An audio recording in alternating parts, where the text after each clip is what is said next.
Before I go on with this video, look, my friends, I'm going to tell you, the more I pray, the more trouble comes my way. It's unbelievable. Injured player, hurt player, they put Wilton Pereira Sampaio as the referee for the game against Vasco. You know what that means, right? It's us against everything and everyone. Palmeiras fans are laughing for no reason. The rivals are laughing for no reason. They assigned Wilton Pereira. Every Flamengo match with Wilton, there's a player sent off. Flamengo should get a penalty and they don't give it, or there's a penalty against Flamengo. There always is. You can check the numbers for Wilton Pereira Sampaio. He always harms Flamengo. That's it, my friends. Starting this video off right away with bad news. Wilton Pereira Sampaio is the referee for the Flamengo versus Vasco match. Try to sleep with that on your mind.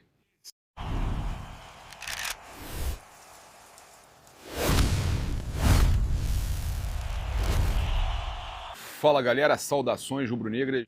This is Flamengo. Welcome to the Paparazzo Rubro Negro channel. If you're joining us, I invite you to follow, like, and share on all platforms. If you're on YouTube, I invite you to subscribe down below, turn on notifications, and drop a like on the video. We're surrounded by bad luck, aren't we? It's everywhere. But the bad luck is already gone, okay? It's already gone. It's over. Turning point. There are a lot of coincidences between 2019 and 2022, even in what I'm talking to you about.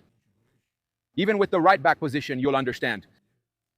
But man, what a terrible moment, right? Flamengo was supposed to win the game yesterday. They got robbed. A referee who allowed the brawl to happen. It happened in the Cruzeiro game too. It's important for us to mention. So man, I'm here recording at the airport. I'm already in Brazil. But something really absurd happened that I have to tell you about.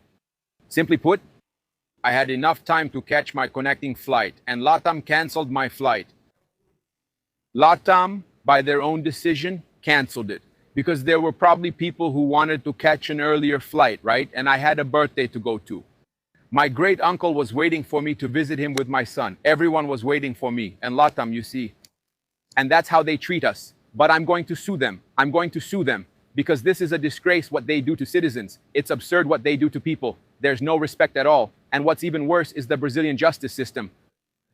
Many times they even rule in favor of these guys who don't care at all about Brazilian citizens. Now let's go.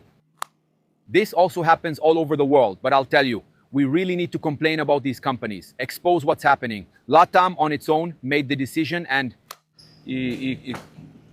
canceled my ticket. They put me on a flight 7 hours later to Rio de Janeiro. They believe I can visit and handle things at midnight, right? But look, so I'm arriving here with the support of Caravana do Haroldo. Those guys, yes, they do a fantastic job. They're giving all the support. They're helping me here, already managing to solve things. They're already going to put me on another flight earlier, and then I'll attach this to the process. It's different. Having a serious company that takes care of everything for you is different. I've already contacted them. They were the ones who issued my tickets. So the caravan is fantastic. They've been traveling with Flamengo fans since 1981, the Club World Cup, and everything else. Guys, here's the thing. I'm going to start right away by talking about this absurd situation, right? And then we'll talk about all of Flamengo's players who are out.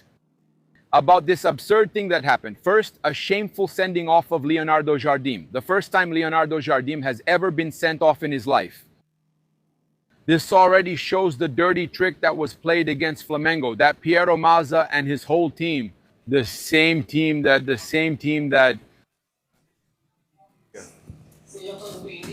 it was the same team that screwed Flamengo over against Racing. It's that same team from Plata sending off and everything else. So man, I'm going to tell you guys, and I'm impressed. Because for me, okay, I'm going to say, I was in Argentina, and what they said in Argentina was the following. Don't go for the ball, go in hard.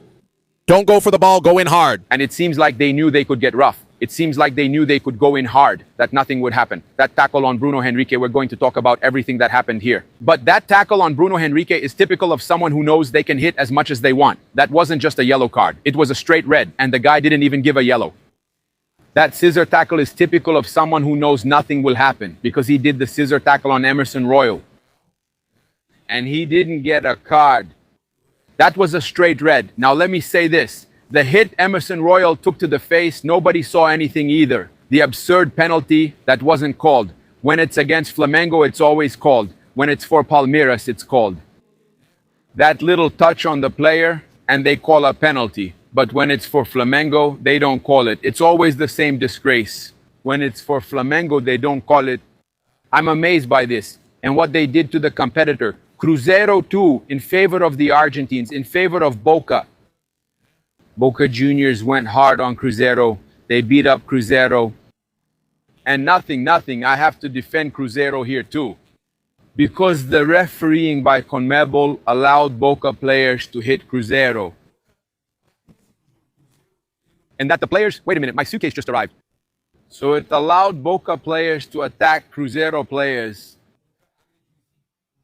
Just like yesterday, the Estudiantes players also attacked the Flamengo players. Now I'm bringing the news. To me, they already knew. Go ahead and hit as much as you want. We don't want Brazilians to be champions. We'll make things tough for the Brazilians. Anyone facing a Brazilian can beat them up since we won't intervene.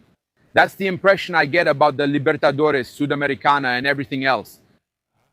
That they're going to let people hit the Brazilians as much as they want. That's the feeling. And we, obviously, since we don't have any information, we're not going to make any insinuations here. But that's the impression, that's the feeling you get when you see the Argentine teams going hard on the Brazilians. And no one there to criticize, to say anything. It's shameful. Just look at that. So we're going to bring you some important information now, okay?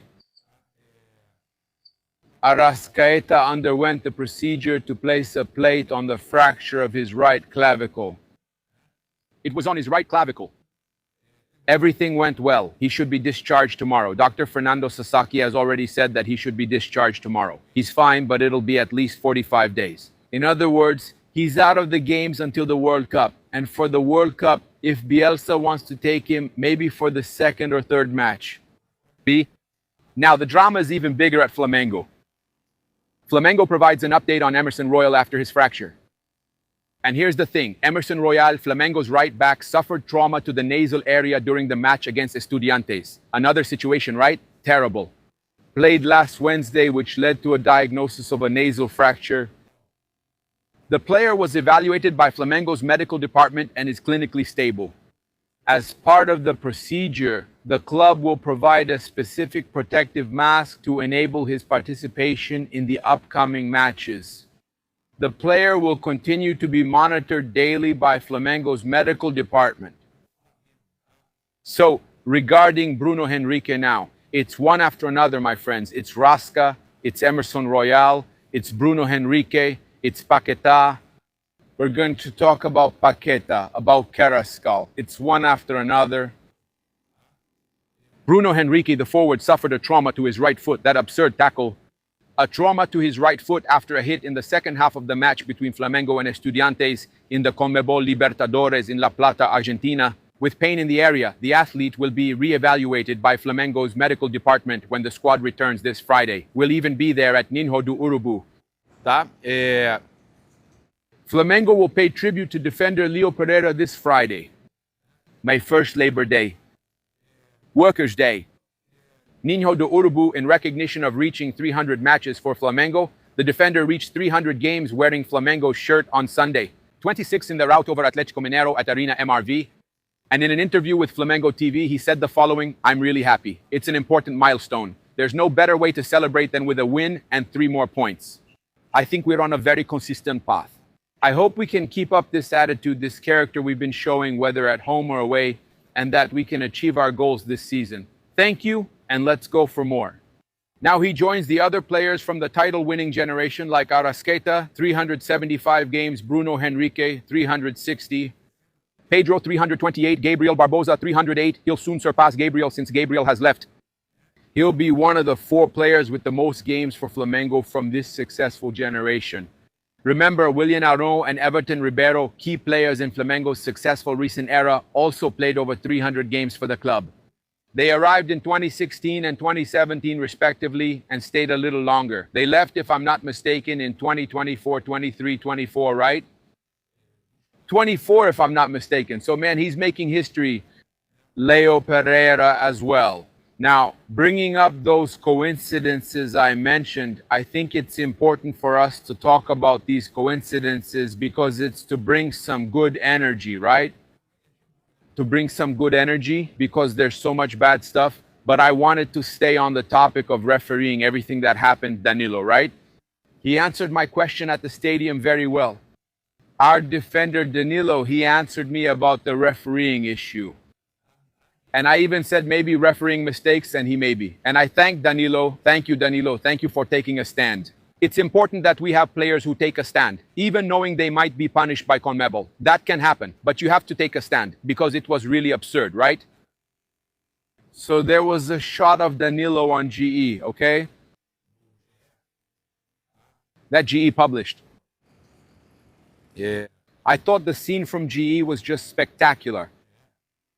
I'm posting it on my stories too.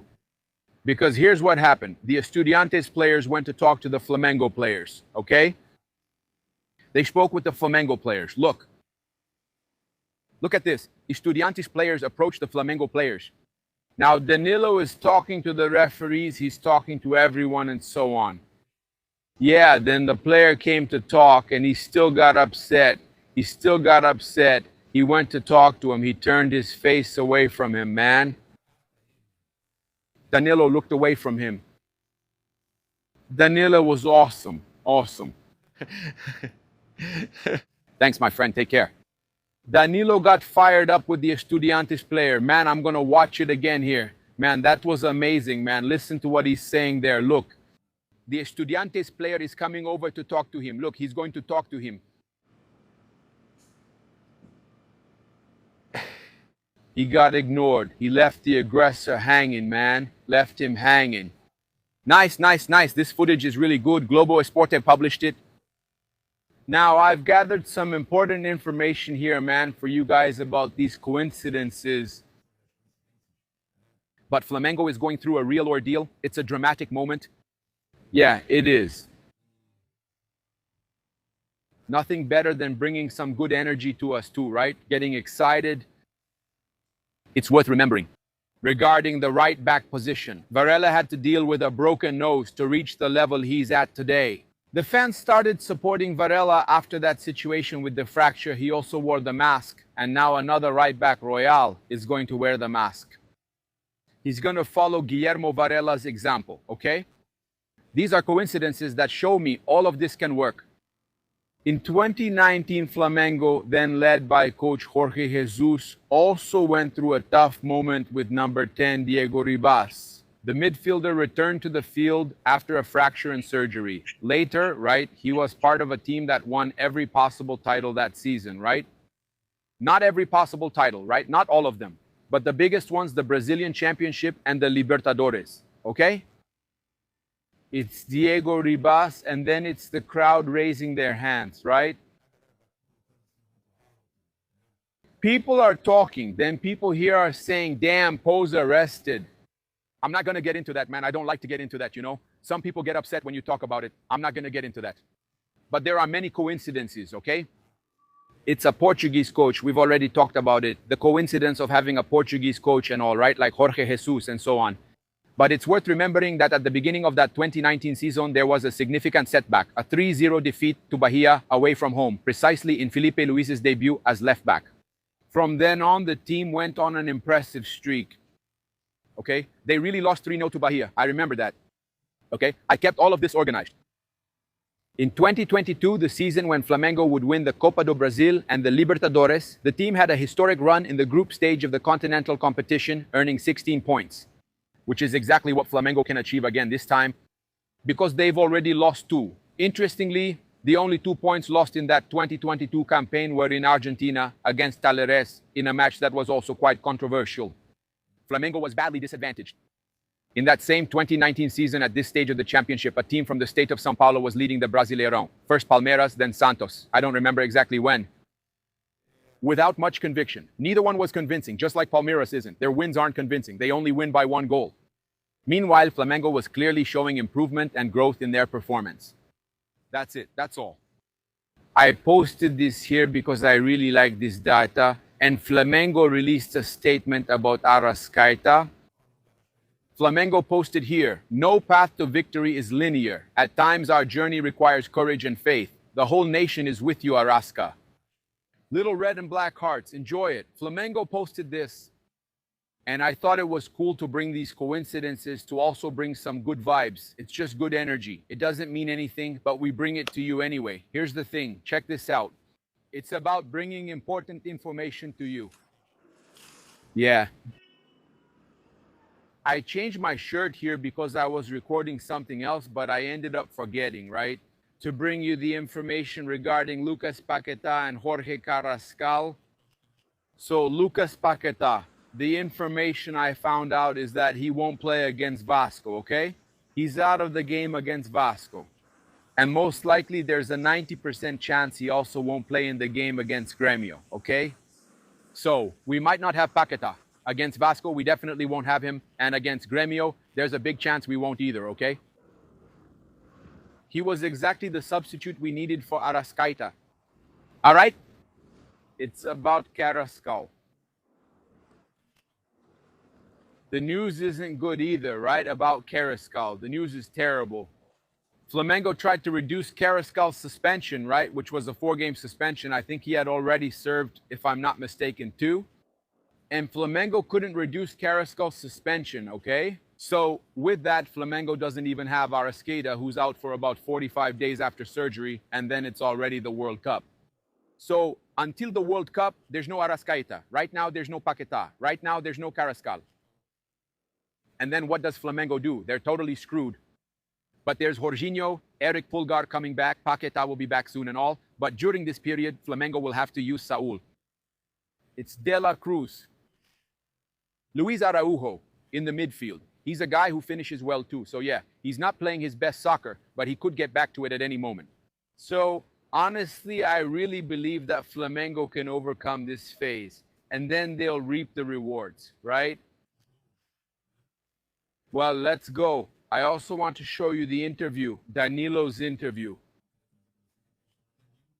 He spoke to me and brought up Arrascaeta when discussing the refereeing. For those who missed it, it was worth it because I asked him. I didn't want to be biased in the press area.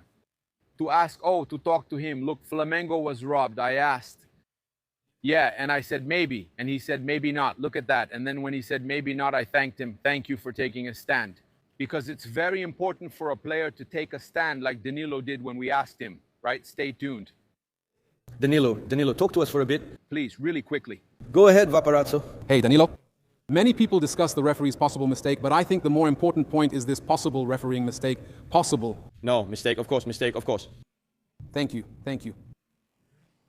But regardless, the team played good soccer, and the result, it's bad to draw with so much interference as they're saying. But Flamengo managed to get a result that keeps them at the top of the group, right? The referee was way below the level of the match. Amazing match. The fans, the atmosphere, everything was wonderful. The referee was way below. That said, what I take from it is the team's character, fight, and commitment. And obviously, we wanted to win the match. There's a bitter taste because of the draw, because we go anywhere to try to win. But as I said, what I take from it is the team's character and fight. And unfortunately, Arrascaeta is also out. So we send him our strength. And here, the group has to come together even more to face this kind of situation. Red cards, right? Of course, but guys, what are we talking about here?